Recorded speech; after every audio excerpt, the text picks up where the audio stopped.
Deesa rural પોલીસની વાહન ચાલકો સામે કડક કાર્યવાહી।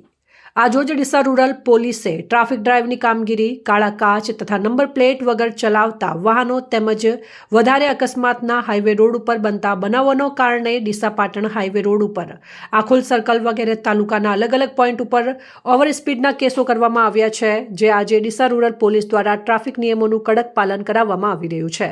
તેમની સક્રિય કામગીરીના પરિણામે ડીસામાં ટ્રાફિક સમસ્યામાં નોંધપાત્ર ઘટાડો જોવા મળી રહ્યો છે અને વાહન વ્યવહાર વધુ સુગમ બન્યો છે।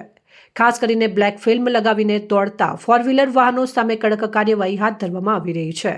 ડીસા રૂરલ પોલીસ સ્ટેશનના પીઆઈ વીએમ ચૌધરી અને પોલીસ સ્ટાફ દ્વારા કાળા કાચ ધરાવતા વાહનોની બ્લેક ફિલ્મ સ્થળ પર જ ઉતારી દંડાત્મક કાર્યવાહી કરવામાં આવી રહી છે।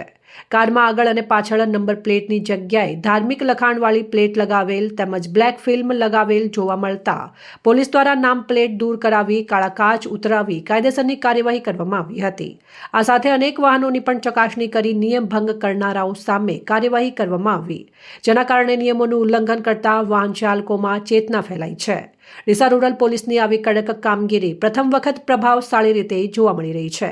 ટ્રાફિક પોલીસની આ સક્રિયતા અને કાયદા પ્રત્યેની પ્રતિબદ્ધતા શહેરમાં કાયદો અને વ્યવસ્થા મજબૂત બનાવવામાં મહત્વપૂર્ણ સાબિત થઈ રહી છે। શહેરના દરેક સર્કલ પર આવી જ કામગીરી થાય તો ટ્રાફિક સમસ્યાનો કાયમી ઉકેલ શક્ય બને તેવી શહેરીજનોમાં આશા વ્યક્ત થઈ રહી છે। અહેવાલ અમૃતમાળી, સંબંધ ભારત ન્યૂઝ, ડીસા।